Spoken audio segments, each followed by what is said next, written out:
اے ایمان والو اسلام میں پورے کے پورے داخل ہو جاؤ. تمہارا آئیڈیل تمہارے نبی کونین سے بہتر اور کون ہو سکتا ہے؟ تمہاری زندگی گزارنے کے لیے نمونہ تمہارے آقا سے بہتر ہو کون سکتا ہے؟ آج پوری دنیا تمہارے نبی کے اخلاق سے اپنے راستے متعین کر رہی ہے.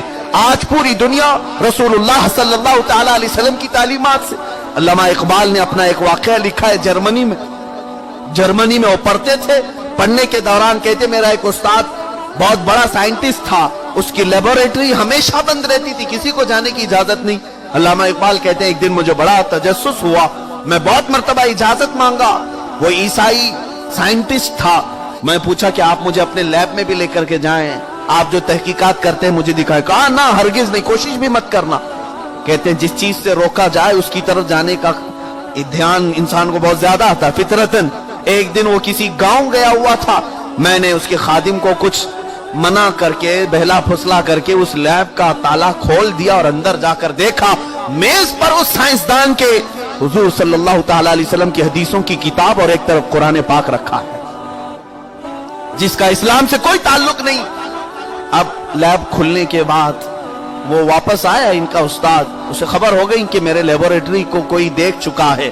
بلایا, کہا کہ اقبال تم کیسے داخل ہوئے؟ کہا بس مجھے تجسس تھی, میں کسی سے نہیں کہوں گا, لیکن البتہ یہ سوال ضرور ہے کہ آپ اسلام کو نہیں مانتے, مسلمان نہیں ہیں, لیکن ہمارا قرآن اور ہماری حدیث آپ کی میز پر کیوں ہے؟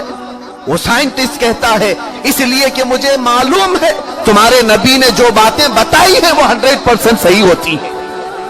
میں انہی کی باتوں پر اپنی تحقیقات کو آگے بڑھاتا ہوں اور اپنے ریسرچ کو آگے بڑھاتا ہوں.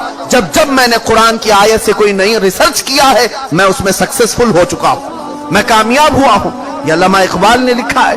پوری دنیا مسلمانوں کے رسول کریم صلی اللہ تعالی علیہ وسلم آقا کونین کی تعلیمات سے اپنے راستے متعین کر رہی ہے, اور حیرت ہے کہ حضور کا نام لینے والی قوم کو قرآن کے الف با بھی نہیں آتے, قرآن کی تلاوت تک نہیں آتی, اور اگر کوئی پڑھے یا پڑھائے تو نیند آ جائے.